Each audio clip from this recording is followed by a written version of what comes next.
Hello, all you scaredy cats and kittens, and welcome to the Two Scaredy Cats podcast, where we talk about all things strange, unusual, and paranormal. We're your hostess with the mostess. I'm Stacy. I'm Kara. So, Kara, did you do anything this weekend, or the past week and a half, I guess, since we've talked last? Last weekend I saw Thor. Did you? So did we. Yeah. And what did you think of Thor? Was it good? Was it too I thought it was cheesy? Good.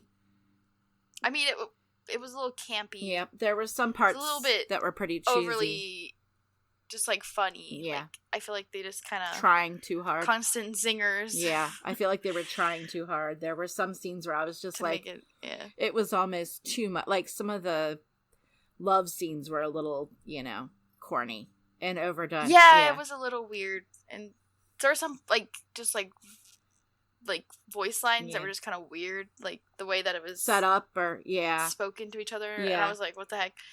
And there was something Mario noticed, that there was like the bags in the background kept moving every cut of the scene, and it was bothering him. I didn't notice that. There was like the chip bags in the background of a scene, like it kept moving like places, like it didn't make sense for them to be moving. That was just a weird thing.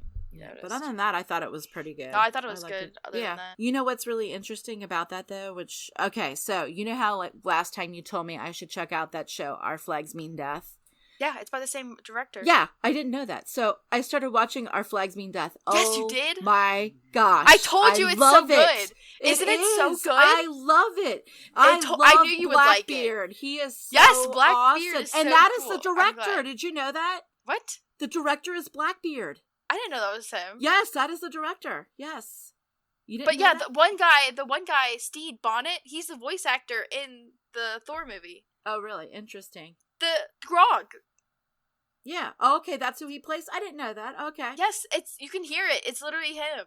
Okay. I thought he sounded familiar, and I'm like, why does that sound so familiar? familiar? That's why. It's literally the rock guy, Grog. Yeah, I know you're talking about, yeah.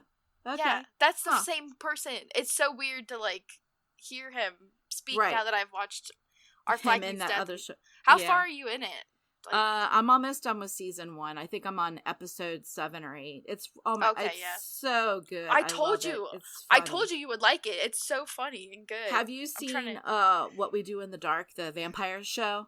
No, but it's similar. I feel it is, and I think you would like it. It has a very similar. Yes, very similar. I've only seen a few of it. I need to watch more of. Oh my god, I love that. The new season starts, I believe, this week on Wednesday. That's something I need to watch because it's very similar to the. It's on Hulu. That's where I watched it. Was all on Hulu. Yeah, Hulu has it.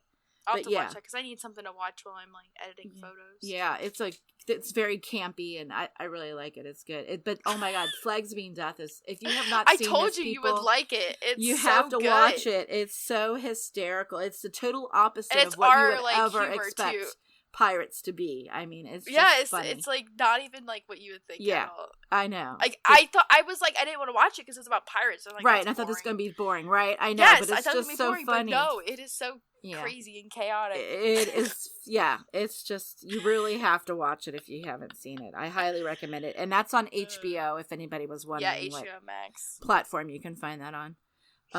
But yeah, that was good. The whole first season's out, so. And there's it's the second season. It's already started, I thought. I just saw, or it's coming up maybe at the end of the month is when season 2 comes out. Oh, I hope so, because the cliffhanger is rough. Oh, really? Don't tell me that. Shh, don't tell me.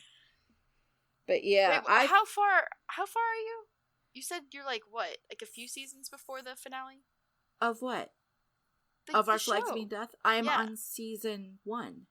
No, I meant how far? What episode you're on? Oh, I'm on episodes. He's already been the one guy. The one captain's already been hanging out with Blackbeard. Him and Blackbeard are now their crews are now together, and they're out pirating on the sea together. So it's okay. So you haven't gotten to the interesting stuff yet. No, I'm still kind of, but it's very good, especially if you especially for gay stuff. If you want to see good representation of gay characters, it's very good. It's very funny. I love it. I think it's great. Especially for like a main character's like cast is like they're actually weird. The cast is really good too. There are a lot of people that I didn't realize were in it. The one chick from Saturday Night Live is in it who left like this show. Yeah. And she's she's like the lover. She's really good at it. I love her in it. Yes, I love her in it too. Yeah. But yeah, you guys really need to check that out. It's really good. I'm trying to think. So did anything else? Have you been anywhere or gone? I thought you went on an adventure. I go on lots of adventures. No, I know, but I swear, like, you and Savannah were somewhere because you texted me or something, someplace cool. Maybe I'm wrong. I don't know. I don't think we've gone anywhere since. I've been like staying home since we got back from YetiCon. Oh yeah, that's right. Never mind. We went to Cincinnati. That was our adventure. But that's not the adventure I'm thinking of. All right. Okay, so you ready? Do we want to start? Yeah, let's go ahead and get started this week. Kara, you're up first. So what do you got for us? We're going to be talking about Ouija boards. Ooh. And like how they I do not like Ouija boards. I played with one when I was little with my cousins. That was strange. I know, we can talk about that after, about our personal experiences, because I also have a kind of dumb experience. I don't know why I did what I did with the Ouija board, but whatever. You too, yeah. You two are nuts. But anyway, we'll get to that in a minute. Obviously, Ouija boards, most people at least know what a Ouija board is, or, but we're going to be specifically discussing, like, the origins of it, where it came from, because I didn't know. Yeah, where did it come from? I don't have no idea. So, in February in 1891 is when advertisements for the Ouija board, the wonderful talking board is what it was called, began appearing in, like, newspapers around Pittsburgh and, like, other areas. And the board was advertised as a device that answered questions about the past, present, and future. And then the patent for the board happened in 1981, or that's when they applied for it or whatever. E.J. Bond and Charles Kennard came up with the original patent for the board. And then eventually William Fuld took over production of the board. Like, he was the one who actually produced it. They were the ones that came up with it, invented it or whatever. Okay. And then, so the board that they came up with was actually very similar to the one that you can buy today. Like, I was looking at the, like, photos of it. They didn't really change much. If you've never seen one, which I doubt, but they normally have the numbers 0 through 9, yes and no, the alphabet, goodbye at the bottom, and it comes with a planchette, or like it's a teardrop shaped thing that lets you point to each of the things so you can talk to the board, quote unquote. And when attempting to receive the patent for the board, the guy was like, the only way you can get a patent is if you can prove it works, because it has to, like, work or whatever to get a patent. Right. Apparently they had the Ouija board out, supposedly, and it spelled out the guy's name, and then he suddenly was like, he believed and he got it all approved for them or something crazy. Oh, that's the story of how it got patented. This is like a funny little thing. In 1921, William Fuld had to claim that the Ouija board was a children's toy for tax purposes. Okay, weird.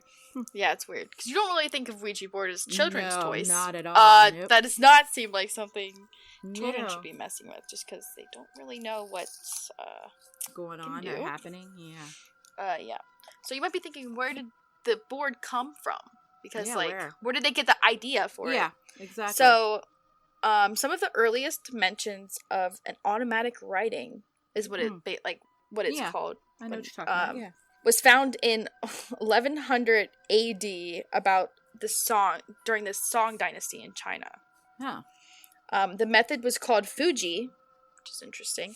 Yeah. And they would use a planchette to speak with the spirit world at the Quanzhen school. It was eventually not allowed by the Qing dynasty, right? Does that sound right? Qing or Ming? I know there's the Ming dynasty. Qing dynasty, I'm guessing. Is that how you say it? I think that's right. But the interest to speak to the dead began to peak during the spiritual movement in the U.S. Mm-hmm. Yep. When, like, fortune that was like teller, in the 1800s. Yeah. Yeah, that and this happened during the 1800s, technically. I mean, later 1800s. Mm-hmm. I think spiritualism really picked up in, like, 1850s in the U.S. specifically. It kind of started happening around the Civil War. specifically after the Civil War because so many people had died. Right. There were a lot of people wanting closure. Yeah. Like, it was just very normal for, like, most of the people in your life to just die when you're, like, in your 20s or 30s back then. So it kind of came from this need of wanting to speak to the dead and getting that kind of closure. It wasn't really seen as, like, a scary thing back then, too. Like, when it first came out, it was more like a thing for, like, oh, all your friends get together and we speak to dead people and it's fun. Right. It's not really like what it is in media today. It was like today it's more of like a horror and scary thing. The use of talking boards became very popular, specifically in spiritualist camps in Ohio. There was a news article about it in 1886 about how the talking boards were taking over and stuff. Interesting. Good old Ohio. Good old Ohio. I swear, Ohio always, like, pops up somehow. Right. So, you might be wondering, where did the name come from? Yeah. Because I was curious about that, too. So, there are a few different things about how the name came up. But one of the stories is, they used the board and asked the board what it wanted to be called. Okay. And it spelled out. And that's what it told them? And it spelled it out. And then they asked what it meant, and the board spelled out good luck. Okay, I find that weird. That's a weird I'm not buying that one, but okay. That's one of the, how it was, thing. And also, for some reason, in the patent, it kept describing it as an Egyptian device. Which was weird. Kind of weird. Like, why Egypt specifically? Right. So, as you can imagine, the Catholic Church does not really like this. The Catholic Church actually forbids the practice of divination, which Ouija board does count under. Yep. It is warned that demonic possession can happen when using a Ouija board. Aleister Crowley actually used the board in his magical works when he was doing his little magic stuff he was doing. In 1917, one of his students actually experimented with the board in an attempt to summon angels. Okay. So that's interesting. There was a discussion between the two on marketing and selling their own version of the board because they were so like, oh, this is enamored with it and thought it was so cool. Yeah, they were like, this is so good. We need to market it and like get our own version of it because it sells like hotcakes out there. So Roland Doe used a Ouija board, and that then led to him being possessed by a demon. Oh, wonderful! And receiving an exorcism by the Catholic Church. So there is at least one case of someone getting possessed by a demon because of a Ouija board that has been been exorcised by the church. Wow, so technically recognized. Yeah, that's scary. So that's scary. I didn't know that there was an actual thing I didn't know that either. I just always was told they were bad. I didn't know that there was I knew they were bad, but it's kind of crazy to think there was an actual that somebody got possessed exorcism. By it. Yeah. Well, that's what the church claims, but they could just be doing that to make sure to try and make it sound bad, right, so their followers won't try and go try it out. But yeah, as we all know, Ouija boards are very prominent in popular culture, specifically horror movies nowadays. Like, I actually watched a horror movie about a Ouija board in preparation. Did you watch the movie Ouija, by the way? That's a really good one. That's the one I watched. It was Ouija. It was like a Ouija, the origins of yeah, evil. that's the one I watched too. That's the one I watched. Is that the one like in the basement where like the guy, the previous owner had like the previous owner in the basement. That's the one I watched. Yeah, that's the one I watched. I was like, might as well watch something and see if, which they literally the first thing they did was like incorrect. You're not supposed to store a board with the planchette on top of it. That is like number one no. I really didn't know that. Learn something new every day. I looked up some rules. I watched some videos on like how-tos and stuff to give you guys some tips if you decide to do it, which you shouldn't. No, but in case you do. But hypothetically, if you happen to, and if here's some if you rules. need to do it or you want to do it, at least do it right so you don't have any bad things happen. The biggest rule, do not ever, ever, ever play alone. Which they also broke in that movie. Yeah, they did. They played alone. Right, and they talked about it. Well, the little girl would go play alone, but they did... Yes, the little girl played alone. The mom and did the tell mom her did not too. to. But the mom told her not to, remember, though? Yeah, I'm just telling you. I know. They broke two rules immediately. I And you're always supposed to say goodbye. She didn't say goodbye either. Yeah, the mom that's in the just first inviting. part. Yeah, she just that's left how the portal invited. open. Yep. But yeah, so never play in a graveyard. That's another big no-no. Yeah, I wouldn't do that. Do okay, not- that thing's already scary enough. Let's not take it to the graveyard while we're let's- at it, please. But yeah, that's another thing you should not do. God. And then these are some other things that if you were playing and this start to happen, you should immediately stop and do not play anymore. These are some no-no signs that there's some bad okay, juju what are our going on. no-no signs? Wait, did you experience any of these no-no signs when you were doing your thing? No. Okay. We're talking about Carry that on. later. We're still talking about... I know, go ahead. Sorry. We're still going through my notes. I know. So you should stop playing if the planchette is trying to go to every corner of the board. Why like is that? If it goes off to the corner and it goes, like, follow around the edge of the board, it opens a portal. Okay, that makes sense. All right, I got because that. it's creating, like, the four corners. An opening, yeah, okay. Yeah, so if the planchette's trying to go to the corners, you feel like, oh, this is not good, stop it immediately, say goodbye, leave. Counting down numbers. So if it's suddenly going, like, 9, 8, 7, that's probably not that's a good no. Just stop. I mean, that's pretty there's something standard. coming apparently when you get to 1. Yeah. I'd be and running. then if it just goes across the alphabet, like A, B, C, D, also do not engage. Okay. Just Stop say what goodbye. you're doing. Also, never ever, like, make sure everyone in the group is constantly on the thing. You do not want to remove your hands from, like, the thing. Is another thing. Right, if you're with a group of people, right. Everybody has to remain on there. Sure at least one person needs to keep the connection open, because if they release it, anything could just happen. Right, okay. Another thing. Figure eights. If it starts doing figure eights, that's a no-no. Do not engage. Okay. But yeah, those are the main ones I saw when I was reading. And did they say give a reason for why the figure eights? I'm just curious. I mean, it's an infinity symbol. Well, I know that, but I mean, do they think it's like opening another portal or something when it does that? I think it might be something like that. They just said it was bad news. Okay. Which I've seen it do that thing before, where it'll do like circle. Really? I've had that happen to me before, where it'll go like in the big circle eights. Okay. So I've experienced that personally, at least, from the few times I would mess with the Ouija boards when I was a kid. Like, it's straight up how we're not. Oh, my mom's giving me the look. Oh my lord! Yeah, we're gonna talk about this. I'm dying to know. Because you've never really we used talked to play about it all the time. I know, but you guys would never tell us about what happened when you were down. Oh yeah, literally when you guys would all hang out, we would all go upstairs and go in a room and turn off all the lights and play with the Ouija boards. And there would be like kids just crying because we were scared because stuff was happening. Oh I have like vivid memories of it. It was scary. Wow, yeah, apparently. And the older kids were messing with us too. Right, so. yeah, that didn't help either. Yeah, I just remember that. Like, we would do it I remember the Browns' house. Really? I didn't know that. The Browns had one? Yeah. I didn't know that. Playing it in the Browns' house. And then, Michelle, obviously. Well, I didn't know that. Yeah. I didn't know the Browns had one. That's weird. I remember at least playing at those two. I don't think Mrs. Raleigh would let us. You guys did it down in the basement at her house. I thought we brought it over. I think we brought one over to our house before. But... Okay. Interesting. Well, we made our own. Well, yeah, that's a whole nother story, yeah. A whole nother story I will tell in a hot second after I get through my notes, because I still have some notes left. Alright, go ahead. So, a popular demon spoken to is called Zuzu. Yep, I've heard of that. You heard of Zozo or whatever? Zuzu, yeah. Z-O. If it'll just go back and forth, the Z and O.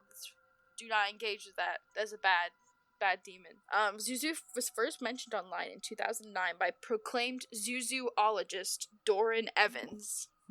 Zuzu interactions normally start pretty unconcerning, but eventually become more malevolent, like messing with you more. They might just be like flickering lights at first, and then it gets kind of hostile. So after posting his original interaction with the demon, people came forward with similar experiences. So much so that there's actually a movie about the phenomenon called I Am Zuzu. I haven't seen that one yet. Yeah, I haven't heard. You can just watch it apparently online. It's like a free online movie. But yeah, now we're gonna talk about my experience of making one. Oh yeah, let's tell everybody what Dumbass did. I was like 9 or 10. We were pretty young when we did that. Yep. But we made it out of like a cereal box. We made our own, which is also do not make your own. A big no-no. And do Yeah, not big burn no-no. it. Do not burn the Ouija board, because it just lets out whatever's inside of it. Which they did that in the movie, too. That was another no-no they pulled off. Don't burn it. But anyway, so we made it. Don't throw it away in the garbage either. Like, Yeah, we threw it in the garbage. And we were like, we have to dig it up and... So apparently, you're supposed to rip it in pieces. You're supposed to rip it in like 7 or 8 pieces, and you're supposed to bury it in your yard. In the yard. Yeah, that's what we wanted to do. I think it's right threw away in the garbage. Yep. So you guys are cursed for the rest of your lives. We played it in the basement with like a shot glass, and we played it underneath of her hockey table. Because they had a hockey table in the basement. We would play underneath of the hockey table. I remember, We'd go underneath of it and mess around. And we played it, and the lights flickered. Like, ooh. And they went all the way down. Because remember how she had the weird lights? Mm-hmm. That, like, if you hit it, it would, like, slowly dim? Yeah. Well, that's what happened. It started to slowly dim, like someone had hit it. And we freaked out, like, screamed, and then ran away. And then now her basement's haunted. Because we didn't even, like, close it out. No. So did you guys talk to anything while you were down there? No, because we got spooked because the freaking... Oh, okay. The light went out. Yeah, Mrs. Riley still claims that the house is haunted. Like, she's like, their water comes on and off on its own in the kitchen. Dude, that one room, I don't like sleeping in the guest room. I always have nightmares. The front room? Yeah. Well, somebody said that, or she said that, I guess the ashes from Nico were in there, and she said that she's felt like an animal jump on the bed when she slept in there before. Nico. Yeah, so, but yeah, she said that they've had, like, weird stuff happen at the house just, like, since everybody's, like, moved out and that, like, really weird stuff. Oh. Like, she said lights go on and off by themselves. Sage the house. On and off. Sounds like a sage. I know, that's what I told her. I'm gonna have to sage the house for her one of these days. But yeah. Well, that's what I have on Ouija boards. We learned some stuff. When I was little, me and my cousins, we played with the Ouija board, but it was really funny because my aunt was all like, this was like back in the 80s, okay, when Madonna was really popular, and Grandma, we had gone to Canada on vacation, ironically enough, and Grandma let me buy the Madonna CD at the time, or it wasn't a CD, it would have been a tape at that time. The Madonna tape at the time, it was like her, like, the Virgin album, and I brought it over, and I was gonna let my cousin listen to it, but my aunt wouldn't let me play it because she said she wasn't allowed to listen to that because it was too racy, or she's too racy, or whatever Madonna is, but yet she let them have a Ouija board. What? Now I'm like, how does that make sense? Right? I know. I don't understand. But anyway, we would sit and mess around on it. Nothing ever really happened, but we were just, being silly and stuff and just messing around and all that. But nothing really weird ever happened. But yeah. But it was made it was the game by was it Mattel Hasbro? Or Kenner that made it into a game? Hasbro. Okay, yeah. Has the game. They had the Hasbro one, yeah. But anyway, that's all I got about the Ouija board thing. All right, so today I'm going to be talking about Frankenstein, the man, the myth, the creature. So our story starts out on January 17th, 1803, where a young man by the name of George Forte was hanged for murder at the Newgate prison in London. Now, after his execution, his body was carried across the city to the Royal College of Surgeons, where it was publicly dissected. So back then, apparently, in London, in particular, anybody that was a murderer and was, killed for their crimes, they would take them and drag them to this college, and they would publicly dissect them, and people could come and watch them get dissected. It was very, ugh. Yeah. Well, this was back in, like I said, in 1800s, so, we were a little bit more, not as refined as we are today. So...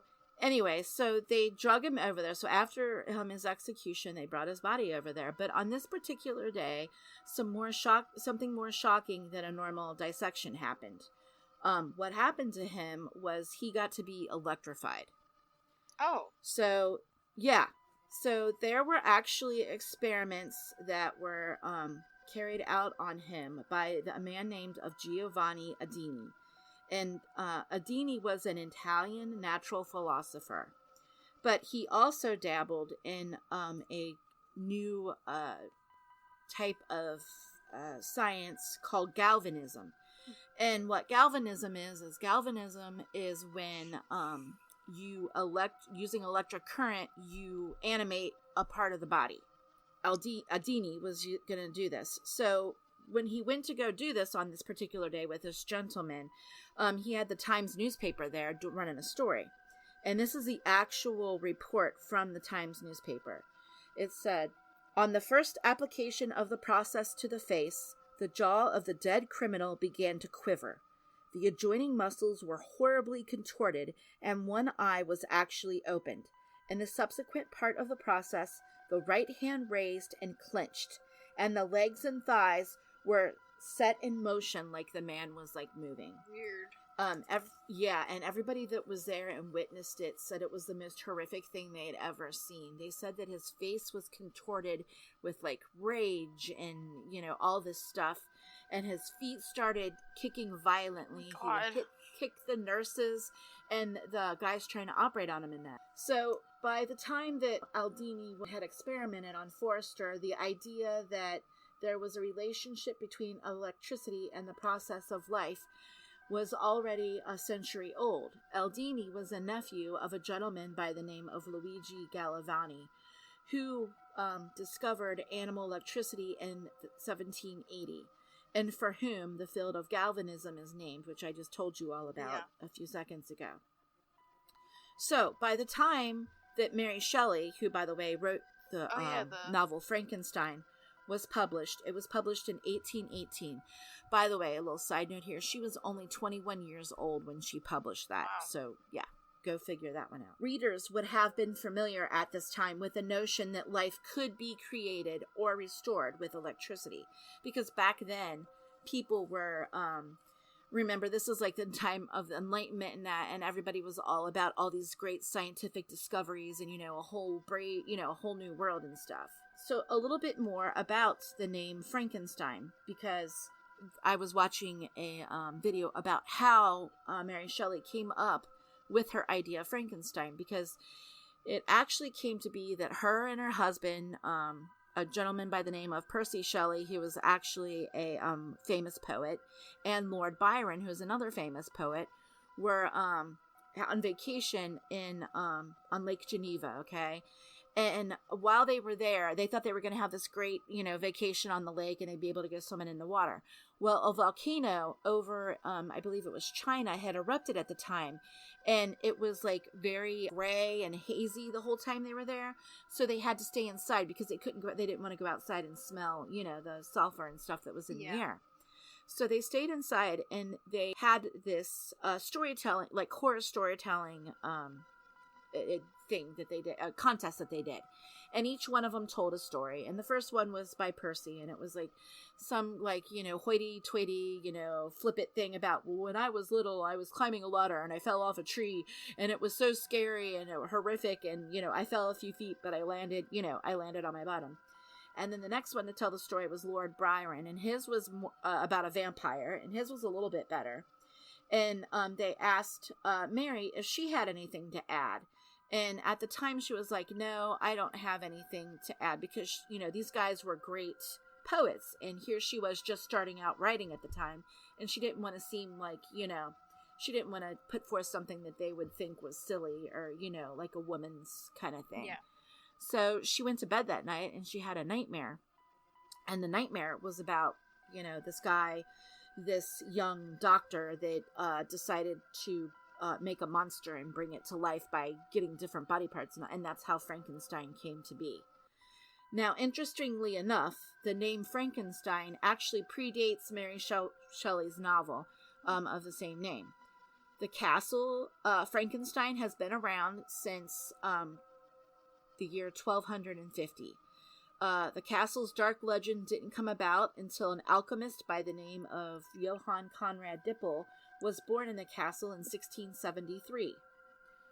Now, Dippel was an interesting guy. So growing up, Dippel was a quick-witted and curious kid, and in most of his younger years, he was dedicated to learning stuff. And he was, always out trying to do new and different things. In 1693, he received a master's degree in theology, and he went on to become this theologist, and he would write stories about Christianity and stuff like that. But by the time he hit his 30s, he began to dabble in alchemy. And alchemy is back then, when people would take metals and they would try to turn them into gold. But while he was also dabbling in alchemy, he decided he was going to dabble in the practice of dissecting animals. The story goes that he was having trouble managing his money, okay? And instead of using his time and what little money he did have wisely to learn how to make more, to spend his money wisely and invest, he started deciding that he was going to be like a snake oil salesman, and he was going to start making these formulas to make these elixirs and stuff that he would go around claiming to people would do incredible things. But nobody could he couldn't guarantee that they were going to do these incredible things. So during this time, he invented an elixir known as Dippel's oil. Now, this oil that he made and some people actually call it bone oil. And this oil is basically the pulverization of animal bones, okay? He would go around and collect animal bones, and some people claim that they'd seen him, like the people in the town, claim that they would see him at night going to graves and stuff and digging up dead people's bones and using those in his elixir and grinding it up. So he would pulverize these animal and human bones, and this dark visceral oil was as late as World War II as a chemical warfare agent that would render water wells undrinkable without actually making the water poisonous.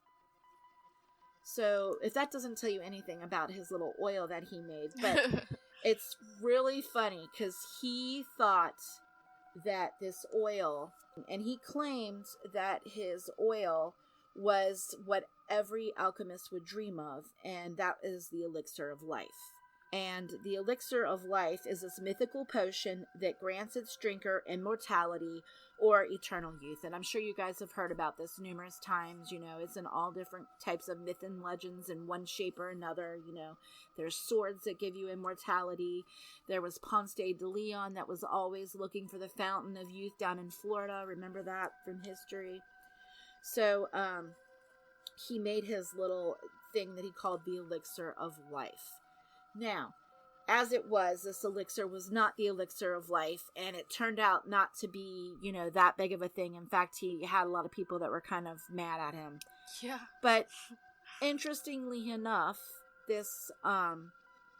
he actually had another famous potion from his little dabbling in all this, which is really interesting for artists. So, between the years of 1704 and 1706, Dippel worked with a pigment and dye producer by the name of Johann Diesbach. And these two mixed Diesbach's dyes with Dippel's bone oil, and they accidentally created a blue pigment that we all know today as Berliner blue, or more popularly known as Parisian blue. Oh, that's interesting. Yeah. And during this time, the blue pigments were very hard for people it was very hard for them to make, okay? And it was very unaffordable. I mean, like, the only people that could afford it was basically the rich.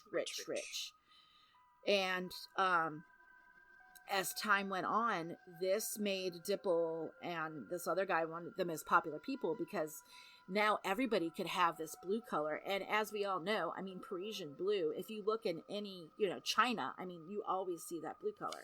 And it was from these two guys. So after that, Dippel had more problems, in life. And eventually, he died. But he, like I said, he has this like love-hate, people have a love-hate relationship with him. They loved him for some of the stuff that he did. And then there's also these stories and rumors that surround him. They say that at the castle, they said he was practicing anatomy, which means he was digging up dead bodies and performing experiments on them.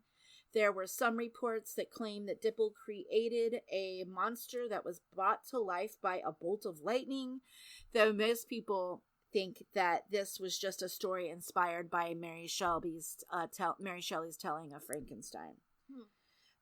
There's also a local legend surrounding the castle about Lord George Frankenstein, who lived in the castle and fought a dragon that lurked in a nearby well. The legend goes that the Lord was stung by the dragon's poisonous tail during the skirmish, and he died shortly after he made it back to the castle. His tomb can actually still be visited today in the church in the nearby village of Niederbeerbach. Also, the forest that surrounds the castle is very creepy due to a natural anomaly. Due to the magnetic stone formations that are in the mountains, there are places near the castle where if you walk with a compass, your compass will not work.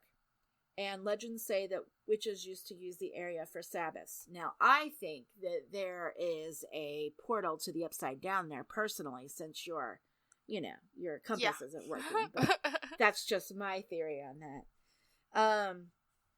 And then in 2008, the Sci-Fi Ghost Hunters International team filmed an episode at the castle, that Frankenstein Castle, and they actually got some paranormal activity while they were there.